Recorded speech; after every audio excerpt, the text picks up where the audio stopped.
How to start a box truck business. We have included a checklist here for you to follow. We wanted to make the process as easy as possible for you. So, this is a checklist to ensure that you don't miss any important steps when you get ready to set up your box truck business. When you set up your business, you're going to need an EIN number, which is an employee identification number.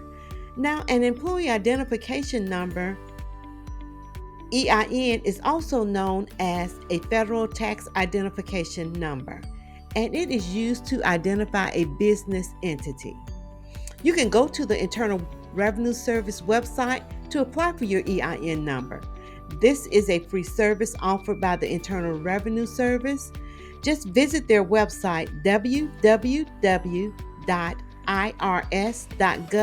to apply for your employee identification number. There's no need to pay anyone to apply for the number for you. This is something that's offered free by the Internal Revenue Service.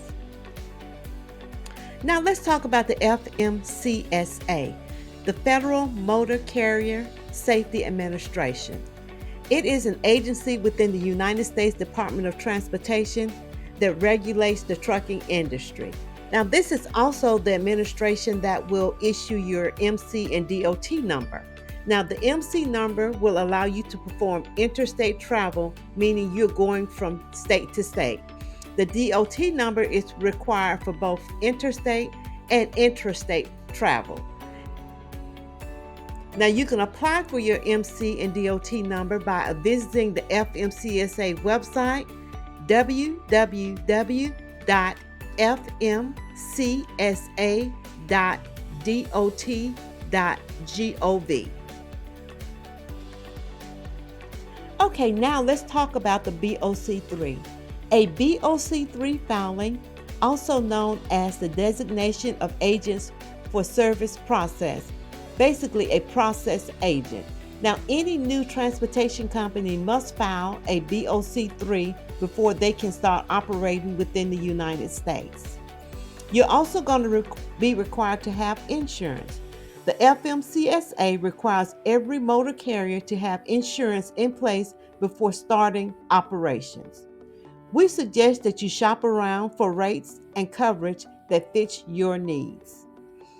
You will also be required to file a UCR, the Unified Carrier Registration. Motor carriers involved in interstate commerce are subject to the UCR. The fee is based on the fleet size, basically the number of trucks you have. That's what determines the fee you pay for your UCR. Okay, now once you complete the application and pay the $300 fee, you will be issued your DOT number.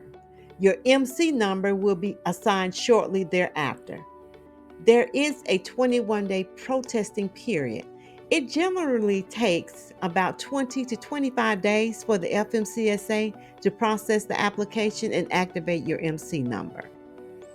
And it is also important to note, once you apply for your authority, you have 90 days to get your insurance on file, a registered agent, and a BOC3 form on file with the FMCSA. Now, if you don't have it on file with the FMCSA within the 90-day period, your application will be dismissed and you will be required to pay the application fee again. I hope that this information was helpful to you, and I am so excited that you've decided to start a box truck business. Please subscribe to the channel for more business tips and ideas for your box truck business, and visit our website, www.boxtruckschool.net. We have products and services to help you get started in the box truck business. Thank you for watching, and we'll see you in the next video.